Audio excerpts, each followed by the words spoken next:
তো ব্র্যান্ডরা এন্ডোর্স করে, ব্র্যান্ডরা স্পন্সর করে, সো দামি দামি পোশাক তো পরবই, বিকজ অফ তারা চায় যে আমরা তাদের ড্রেসগুলো পরি এবং তাদের ফ্যাশন হাউস বা ব্র্যান্ডটা পাবলিসিটি হোক।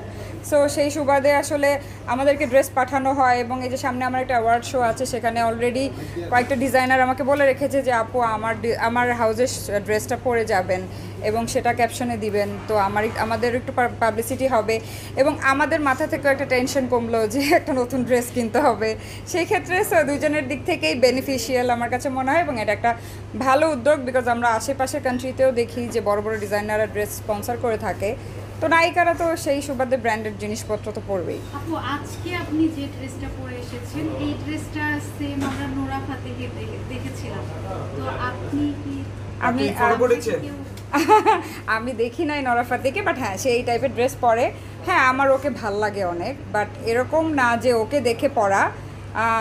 শাড়িও তো অনেকে সবাই পরে, তো শাড়ি তো একজন আরেকজনকে কপি করে না, কপি করা না, বাট এই ড্রেসটা আমার ভালো লেগেছে, আমি পরেছি।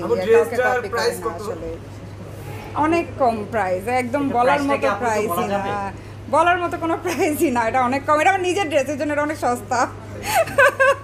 কারো কাছ থেকে স্পন্সর নিলে অনেক এক্সপেন্সিভ হতো। ভাইরাল ট্রেন্ড চালু হচ্ছে, একটা গরু ছাগলও যদি ভাইরাল হয় আমার মনে হয় কদিন পরে সেও কাস্ট হবে।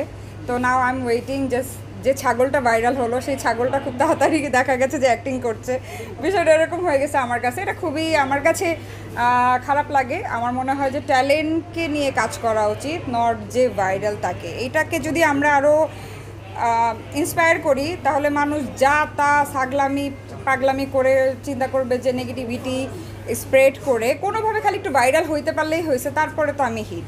সো এটা আমার কাছে খুবই একটা বাজে ওয়ে লাগে আসলে।